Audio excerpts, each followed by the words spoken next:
Good morning बच्चों। Class BSc second year और BSc BEd third year के लिए मेरा जो कॉमन टॉपिक है वो है कार्बोक्सिलिक एसिड।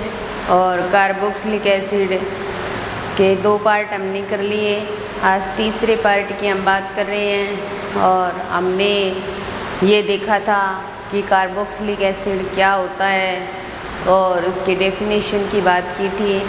फिर उसके बाद में कार्बोक्सिलिक एसिड की स्ट्रक्चर की बात की थी और बॉन्डिंग की बात की, और उसके बाद में हम बनाने की विधियां कर रहे थे और वही टॉपिक चल रहा है हमारा। तो अब आज हमारा जो टॉपिक चल रहा है वो है कार्बोक्सिलिक एसिड बनाने की विधियां, जिसमें हमने 9 मेथड कर लिए थे। आज मेथड नंबर 10 करेंगे और जिसका नाम है aceto acetic ester, malonic ester, cyano acetic ester से हम कार्बोक्सिलिक एसिड बनाएंगे। किससे? एसीटो एसिटिक एस्टर से, मेलोनिक एस्टर से, साइनो एसिटिक एस्टर से हम कार्बोक्सिलिक एसिड की फॉर्मेशन करेंगे। तो सबसे पहले एसीटो एसिटिक एस्टर की बात करते हैं हम। CH3 C double bond O, CH2 C double bond O और OC2H5। ये क्या है? Aceto acetic ester, aceto acetic ester क्या है? एसीटो एसिटिक एस्टर, ठीक है। इसकी हम C2H5O Na पॉजिटिव और नेगेटिव और C2H5X की प्रेजेंस में सोडियम एल्कोक्साइड व एल्काइल हैलाइड की प्रेजेंस में रिएक्शन करवाएंगे। तो CH3 C double bond O और इस CH के साथ C2H5 जुड़ जाएगा यहाँ से, और ये C डबल बॉन्ड O और O और C2H5 ये प्राप्त हो जाएगा हमें। अब हम क्या करेंगे? इसको जल अपघटित करवाएंगे। वो भी कौन सा? अम्लीय जल अपघटन। तो सबसे पहले यहाँ पर हम क्या करेंगे? अम्लीय जल अपघटन करवाएंगे। ये यहाँ से टूट जाएगा, ये यहाँ से टूट जाएगा। तो यहाँ एक तो ये बन जाएगा CH3COH, दूसरा C2H5OH, और तीसरा जो बनेगा वो ये बन जाएगा C2H5CH2COO। ये यहाँ से नहीं टूटेगा, यहाँ से तोड़ देंगे तो C2H5CHCOOH। तो ये क्या बन गया? Acetic acid. और ये क्या बन गया? एथेनॉल। और ये किस में चेंज हो गया? ब्यूटेनोइक अम्ल में। किस में चेंज हो गया? ब्यूटेनोइक अम्ल में। तो हमने कार्बोक्सिलिक एसिड बना लिया किससे? एसीटो एसिटिक एस्टर से। तो सबसे पहले एसीटो एसिटिक एस्टर लिया और इसकी C2H5O negative Na positive alkyl halide की प्रेजेंस में रिएक्शन करवाई। तो इस कार्बन के साथ C2H5 जुड़ गया। फिर इस बॉन्ड को यहाँ से तोड़ दिया, यहाँ से जोड़ दिया, अम्लीय जल अपघटन कराया। तो एक तो एसिटिक एसिड प्राप्त हो गया, एक एथेनॉल प्राप्त हो गया, एक ब्यूटेनोइक अम्ल प्राप्त हो गया। फिर उसके बाद में सेकंड बात करते हैं हम मेलोनिक एस्टर की। किसकी बात कर रहे हैं हम? मेलोनिक एस्टर की। मेलोनिक एस्टर से हम क्या करेंगे? कार्बोक्सिलिक एसिड बनाएंगे। मेलोनिक एस्टर CH2COOC2H5 और COOC2H5। ये क्या होता है? मेलोनिक एस्टर होता है। क्या होता है भाई? मेलोनिक एस्टर होता है। और इसकी जो रिएक्शन है वो किसके साथ में करवाएंगे हम? एल्काइल हैलाइड के साथ करवाएंगे। CH3Br के साथ करवाएंगे। किसकी प्रेजेंस में करवाएंगे? C2H5O नेगेटिव Na पॉजिटिव की प्रेजेंस में करवाएंगे। तो यहाँ से एक H और Br HBr के रूप में बाहर निकल जाएगा और ये इसके साथ जुड़ जाएगा। तो CH3CH COOC2H5 और COOC2H5 ये बन जाएगा। ठीक है, फिर उसके बाद में हम इसका क्या करवाएंगे? जल अपघटन करवाएंगे और जल अपघटन करवाएंगे तो ये C2H5OH और ये C2H5 2H2O लेंगे तो 2C2H5OH बाहर निकल जाएंगे। तो यहाँ क्या बचेगा? CH3CH और इसके साथ COOH और COOH। फिर इसके बाद में यहाँ से हम CO2 को बाहर कर देंगे। CO2 को बाहर करेंगे तो ये H इसके साथ ऐड हो जाएगा तो CH3CH2 और COOH 3 कार्बन है इसलिए, और पीछे एसिड लगाएंगे तो प्रोपेनोइक अम्ल प्राप्त हो जाएगा। हमें प्रोपेनोइक अम्ल प्राप्त हो जाएगा। तो एसिटोएसिटिक एस्टर से करवाएंगे, दूसरा मेलोनिक एस्टर से करवाएंगे। ये मेलोनिक एस्टर, इस मेलोनिक एस्टर का CH3Br के साथ रिएक्शन करवाएंगे। एक H और Br HBr के रूप में बाहर निकल जाएगा तो CH3CH COC2H5 और COC2H5 जल अपघटन कराएंगे तो C2H5OH बाहर निकल जाएगा और यहाँ से COH और COH जुड़ जाएगा और यहाँ से CO2 बाहर निकाल देंगे तो क्या बन जाएगा? प्रोपेनोइक एसिड बन जाएगा। क्या बन जाएगा भाई? प्रोपेनोइक एसिड बन जाएगा। तो CH2 इसके साथ COC2H5 और इसके साथ में NC ये जुड़ाओ और इसको NCCN ये क्या हो जाएगा? साइनो एसिटिक एस्टर हो जाएगा। क्या हो जाएगा? साइनो एसिटिक एस्टर हो जाएगा। और हम साइनो एसिटिक एस्टर लेंगे और इसका क्या करवाएंगे? जल अपघटन करवाएंगे। जल अपघटन करवाएंगे तब ये तो कार्बोक्सिलिक समूह में चेंज हो जाता है, CN ग्रुप जो होता है, और ये NH3 की फॉर्म में बाहर निकल जाएगा CH2 और ये C2H5OH को बाहर निकाल देगा, COH को बाहर निकाल देगा तो ये बन जाएगा COOH और CH2 और COOH। ये CO2 बाहर निकल जाएगा यहाँ से तो ये H इसके साथ ऐड हो जाएगा और ये बन जाएगा CH3COOH और क्या बन जाएगा? एथेनोइक अम्ल। क्या बन जाएगा? एथेनोइक अम्ल। ठीक है, तो एसिटोएसिटिक एस्टर इसके एल्किल हैलाइड के साथ रिएक्शन करवाई, C2H5 जुड़ गया, फिर जल अपघटन करवाया तो एसिटिक एसिड बन गया, एथेनॉल बन गया, ब्यूटेनोइक अम्ल बन गया। ठीक है, फिर मेलोनिक एस्टर के साथ में C2H5O नेगेटिव NaBr और CH3Br की रिएक्शन कराएंगे, HBr बाहर निकल जाएगा और ये C2H5OH की फॉर्म में बाहर निकल गया और फिर CO2 बाहर निकल जाएगा। क्या बन जाएगा? प्रोपेनोइक अम्ल। फिर साइनो एसिटिक एस्टर की से C2H5OH बाहर निकालेंगे तो ये कार्बोक्सिलिक एसिड में चेंज हो जाएगा। यहाँ से CO2 बाहर निकालेंगे तो H इसके साथ जुड़ जाएगा और क्या बन जाएगा? एथेनोइक अम्ल। क्या बन जाएगा भाई? एथेनोइक अम्ल। तो इस तरीके से इन तीनों से हम क्या कर सकते हैं? कार्बोक्सिलिक एसिड बना सकते हैं।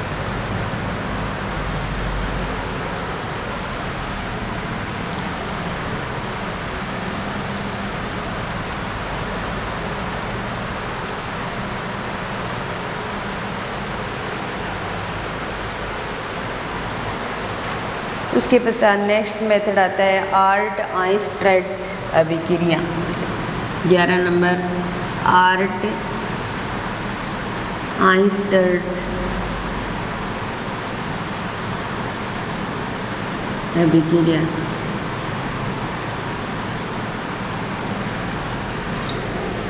आर्ट-आइंस्टर्ट अभिक्रिया।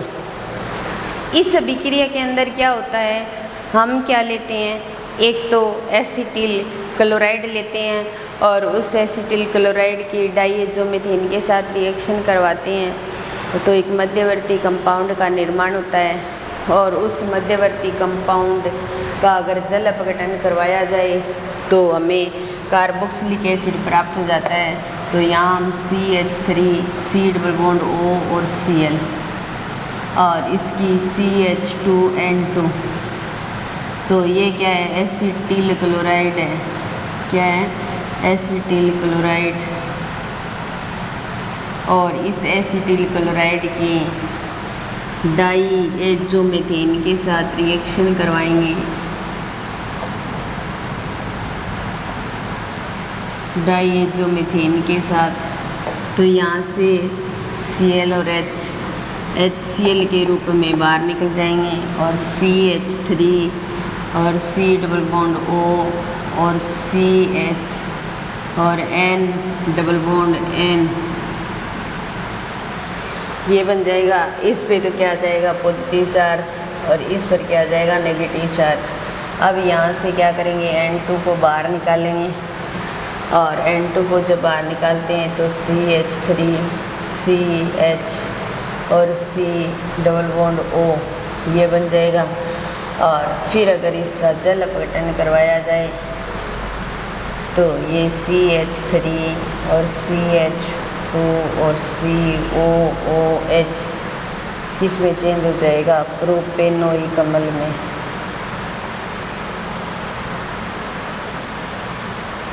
किस में चेंज हो जाएगा, प्रोपेनोइक अम्ल में। तो एसिटिल क्लोराइड के डाइएज़ोमीथेन के साथ जब रिएक्शन करवाते हैं तो यहाँ से HCl बाहर निकलती है, एक मध्यवर्ती कंपाउंड प्राप्त होता है। फिर अगर गर्म करते हैं नाइट्रोजन बाहर निकलती है, ये बनता है। और जब इसका जल अपघटन करवाया जाए तो क्या बन जाएगा, प्रोपेनोइक एसिड। क्या बन जाएगा भाई, प्रोपेनोइक एसिड। फिर उसके बाद में नेक्स्ट रिएक्शन आती है डाइकार्बोक्सिलिक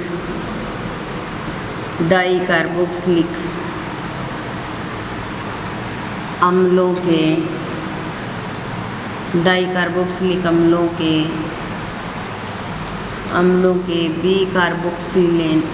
बीकार्बोक्सिलीकरण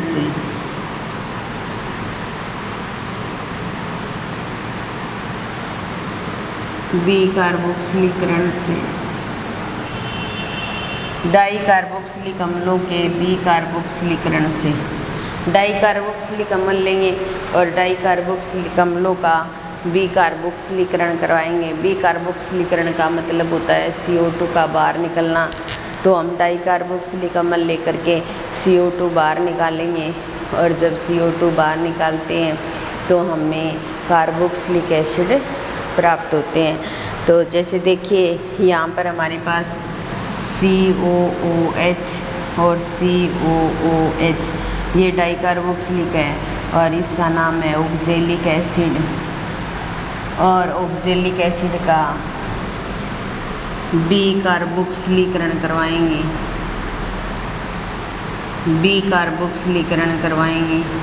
ठीक है।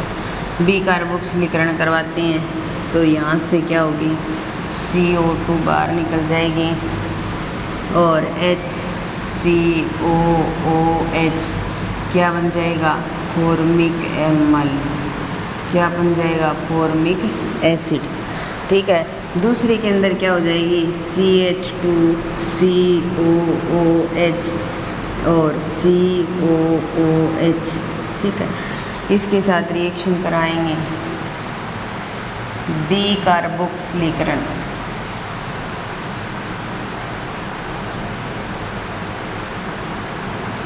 बीकार्बोक्सिलीकरण करवाएंगे तो यहाँ से CO2 बाहर निकलेगी और CH3 और COOH क्या बन जाएगा, एसिटिक एसिड।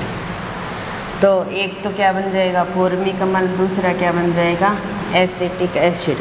तो डाई कार्बोक्सिलिक अम्लों के बी कार्बोक्सिलीकरण से हम क्या बना सकते हैं, कार्बोक्सिलिक एसिड बना सकते हैं।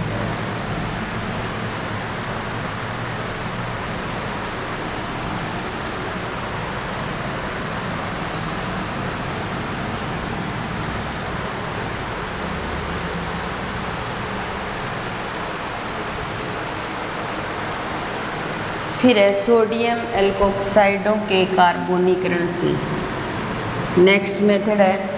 और मेथड नंबर 13 की बात करें हम, ठीक है, सोडियम एल्कोक्साइड के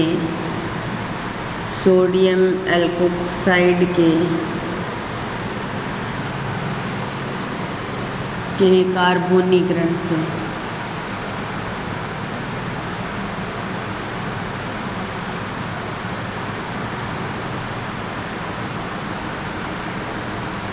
सोडियम एल्कोक्साइड के कार्बोनीकरण से, सोडियम एल्कोक्साइड के कार्बोनीकरण से। तो सोडियम एल्कोक्साइड का कार्बोनीकरण करवाएंगे हम, कार्बोनीकरण करवाएंगे तो सोडियम कार्बोक्सिलेट के आयन प्राप्त होंगे या सोडियम कार्बोक्सिलेट प्राप्त होगा। हमें क्या प्राप्त होगा, सोडियम कार्बोक्सिलेट। और सोडियम कार्बोक्सिलेट का अगर जल अपघटन करवाया जाए तो हमें कार्बोक्सिलिक एसिड प्राप्त हो जाएगा। क्या प्राप्त हो जाएगा भाई, कार्बोक्सिलिक एसिड प्राप्त हो जाएगा। जैसे हमारे पास में RX यानी कि इसको क्या बोला जाता है, एल्काइल हैलाइड, क्या बोला जाता है, एल्काइल हैलाइड, ठीक है। और इस एल्काइल हैलाइड की आपने किसके साथ रिएक्शन करवाएं, सॉरी एल्काइल हैलाइड नहीं, एल्कोल, एल्कोक्साइड तो एल्कोल से बनेगा, एल्कोल की रिएक्शन Na के साथ करवाई जाए, हमने करवाई भी है, ठीक है। यहाँ से हाइड्रोजन बाहर निकल जाएगी RONA, क्योंकि एल्कोल से H पॉजिटिव बाहर निकल जाएगा तो उसको क्या बोला जाएगा, एल्कोक्साइड। और सोडियम जुड़ा हुआ है तो क्या बन जाएगा, सोडियम एल्कोक्साइड। क्या बन जाएगा, सोडियम एल्कोक्साइड, ठीक है।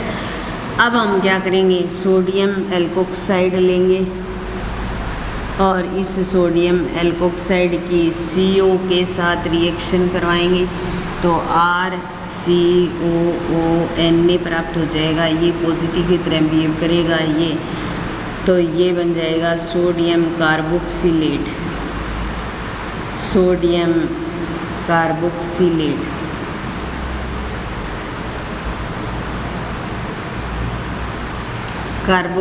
कार्बोक्सिलेट और इसका जल अपघटन करवाएंगे, जल अपघटन करवाने पर RCOOH ये प्राप्त हो जाएगा हमें। और अम्लीय जल अपघटन कराएंगे और अम्लीय जल अपघटन करवाते हैं तो ये कार्बोक्सिलिक एसिड प्राप्त हो जाता है। क्या प्राप्त होता है, कार्बोक्सिलिक एसिड प्राप्त हो जाता है हमें। और कार्बोक्सिलिक एसिड ही बनाना था हमें, तो सोडियम कार्बोक्सिलेट और सोडियम कार्बोक्सिलेट का अम्लीय जल अपघटन करवाते हैं तो हमें क्या प्राप्त होता है, कार्बोक्सिलिक एसिड। और अम्लीय जल अपघटन का मतलब हम यहाँ पर क्या लेंगे, HCl लेंगे, उसके अंदर प्रेजेंट जल है वो रिएक्शन करेगा तो यहाँ से NaCl बाहर निकल सकती है। जिसको शो करो तो ठीक है, ना करो तो कोई दिक्कत नहीं। तो सोडियम एल्कोक्साइड के कार्बोनीकरण से भी हम क्या कर सकते हैं, कार्बोक्सिलिक एसिड बना सकते हैं। फिर उसके बाद में नेक्स्ट जो मेथड आता है वो आता है एल्कीन से। इस कार्बोक्सिलिक एसिड बनाने का जो लास्ट मेथड है वो है एल्कीन से। तो एल्कीन से भी हम क्या कर सकते हैं, कार्बोक्सिलिक एसिड बना सकते हैं। क्या कर सकते हैं, कार्बोक्सिलिक एसिड बना सकते हैं। तो CH2 डबल बॉन्ड CH2 ये क्या है, हमारे पास एल्कीन है और इस एल्कीन की CO और हाइड्रोजन के साथ रिएक्शन करवाई जाए तो CH3 और CH2 और COOH क्या प्राप्त हो जाएगा, कार्बोक्सिलिक एसिड। क्या प्राप्त हो जाएगा भाई, कार्बोक्सिलिक कार्बोक्सिलिक अम्ल। तो सोडियम एल्कोक्साइड के कार्बोनीकरण से तो सोडियम एल्कोक्साइड बन जाएगा और यहाँ सोडियम कार्बोक्सिलेट बन जाएगा, यहाँ कार्बोक्सिलिक एसिड बन जाएगा। एल्कीन की CO और H2 के साथ रिएक्शन करवाई जाए तो कार्बोक्सिलिक एसिड प्राप्त होता है। क्या प्राप्त होता है भी? कार्बोक्सिलिक एसिड प्राप्त होता है। ये थी बनाने की विधियाँ। कार्बोक्सिलिक एसिड बनाने की 14 विधियों की बात की हमने। 14 विधियाँ ही हैं जिनके द्वारा हमने क्या किया? कार्बोक्सिलिक एसिड को बना लिया। क्या किया? कार्बोक्सिलिक एसिड को बना लिया। अब हम भौतिक गुण और रासायनिक अभिक्रियाओं की बात करेंगे, वो हम नेक्स्ट क्लास के अंदर करेंगे। आज की हमारी क्लास यहीं समाप्त होती है। धन्यवाद।